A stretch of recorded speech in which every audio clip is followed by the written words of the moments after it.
Okay, so this is just a little video about FormIt to get you introduced to it, to help you understand how to use some analytical data to inform your design thinking.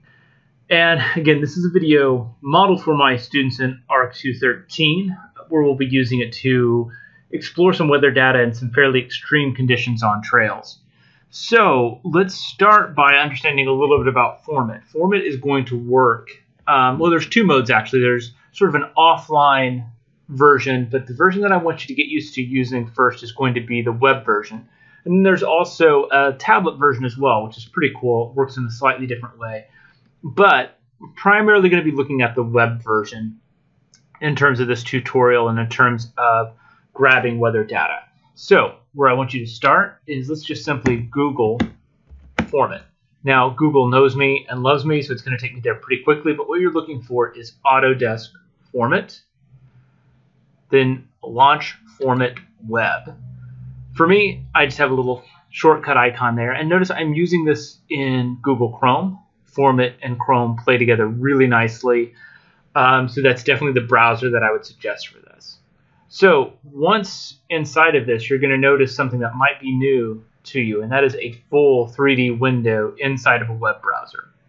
So using a 3-button mouse or a wheel mouse, very important for the program. Not absolutely critical, but it's really what you want for most any 3D program. I'm using the right button on the mouse to orbit, the wheel to zoom in and out, and then I'm going to hold down the wheel to pan around. Really common setup for 3D programs, or at least a variation of that is the common setup. You'll notice I have an X, Y, and Z Cartesian coordinate access system. And why FormIt in this particular case? FormIt is a really solid 3D massing modeler.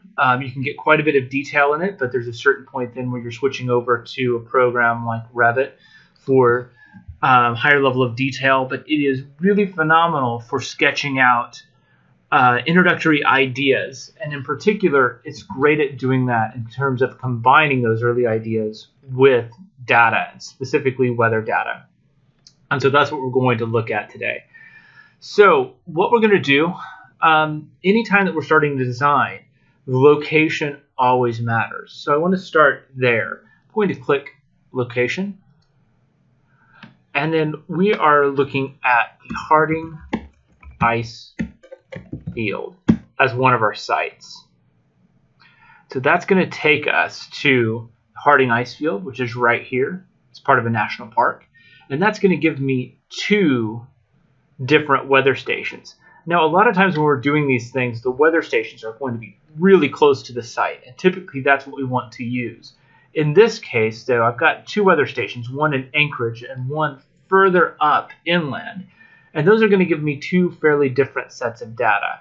This is pretty far away from our site, but we'll be able to utilize both of those to make some assumptions about what is happening. So I'm going to zoom in a little bit more. And I know that the trail that we're doing a trail shelter on is actually at a specific site called Exit Glacier. So let's see if we can't find that exactly and zoom right in on that. So there's Exit Glacier Nature Center. And I know that my trail shelter is going to be someplace. I'm going to zoom in, just again using the wheel to zoom in. I know that my trail shelter is going to be someplace away from the trailhead right here. I'm going to turn on Import Satellite Image. And that's going to give me an actual satellite overhead of everything. And I'm going to be fairly general about grabbing this. But I'm just going to go ahead and say Finish Importing. And that's going to bring in a 1-to-1 scale map of that entire location. And notice it's not doing terrain. We'll talk about terrain later in something else. But it is bringing in latitude and longitude. And it's also going to bring in a base weather station. Now, I want to go back and look at the weather station before I go any further. So I'm going to click on my location one more time. Notice it's zooming out so I can see these 2 weather stations. Really important here. I'm going to click on the first weather station. And that is going to pull up, by default, the first thing is temperature readouts.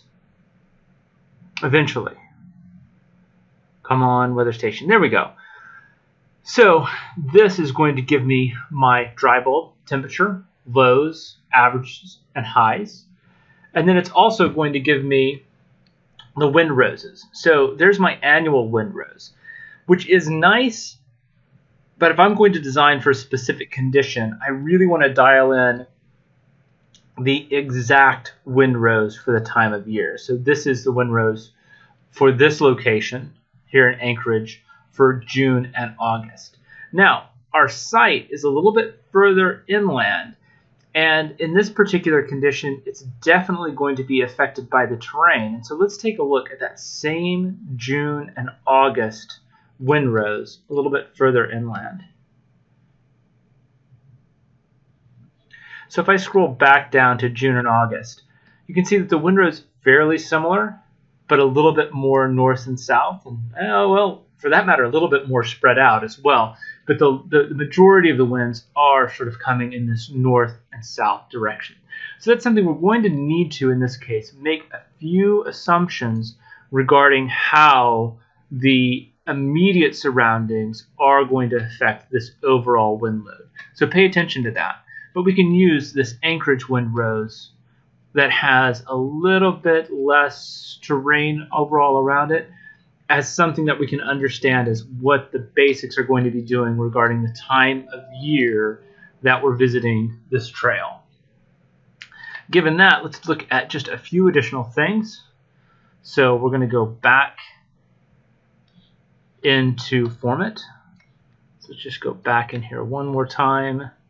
Import satellite image.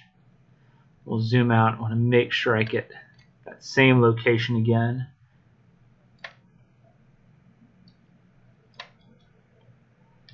There we go. There's Exit Glacier, and you can see the trail coming up. Finish importing. Okay. So the next thing that we want to be able to utilize is a general understanding of shade and shadow and how that's going to impact our design. And there's a few really nice tools inside of FormIt to help me figure that out.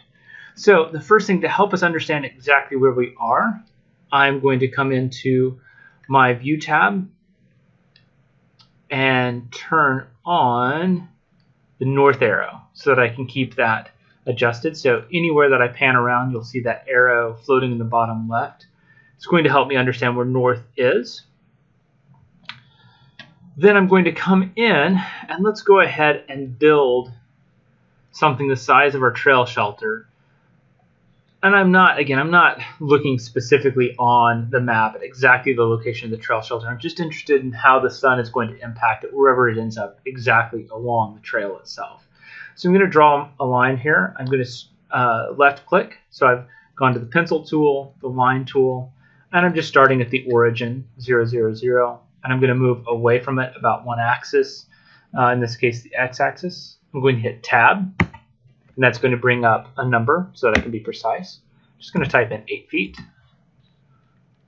Zoom in a little bit. I'm going to go along the y-axis. Hope. Scale's a little bit sketchy. It's so big here. There we go. Along the y-axis again, tab, 8 feet. And then I'm going to close this off as a square. So back along the x-axis. And then once I close this off with a fourth line, it's going to make a plane. I'm going to select the plane with a left click. I'm going to left click it one more time, hit the tab key, and move up 8 feet. So we know our trail shelters are roughly this 8 foot by 8 foot box. Once I have that, I can click Sun and Shadows. Turn shadows on, and I can start to see the time of year and the time of day. Okay, so I can begin studying how shadows are going to fall. And if you've ever been to Alaska or studied the relationship of the sun and Alaska as well, there's some really interesting things that happen with shadows on this.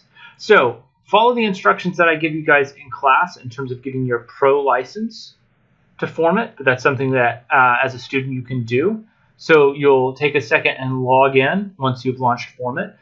But with those Pro Tools, there's one other additional asset that we can do, and that's called solar analysis. Also really important. So I'm going to click the solar analysis tab, and it's going to open up a slightly modified window. And I'm going to move my slider again to, let's look at July as a good time of year. And with this, I can select all of my surfaces. So I can either do that by doing a big lasso or deselect here. Or I can just double click a single surface and it will select everybody inside of FormIt. So you can see everything's selected there. So either method works. So this is going to give me a solar analysis in terms of BTUs per square foot on all of my surfaces. So this is energy, solar energy that is hitting a surface. I can run the analyze, and this is going to give me my monthly peak for July. So this isn't my yearly averages, which I might use for solar panels or something like that. But this is for the month of July at a time when this trail might be open in terms of looking at BTUs per square foot on a surface. So for instance, if I look at, let's say, NEW, the west side, I can hover over at any moment and I can see 219.5 BTUs per square foot on the west elevation, 259.3 BTUs per square foot on the horizontal surfaces on the roof. If I go to the north side, 84.84 BTUs per square foot.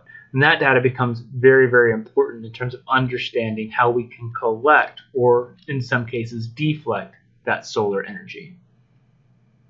So those are sort of the basics of beginning to understand the climate around a site and collecting some data that you can begin to put into motion in terms of building a design.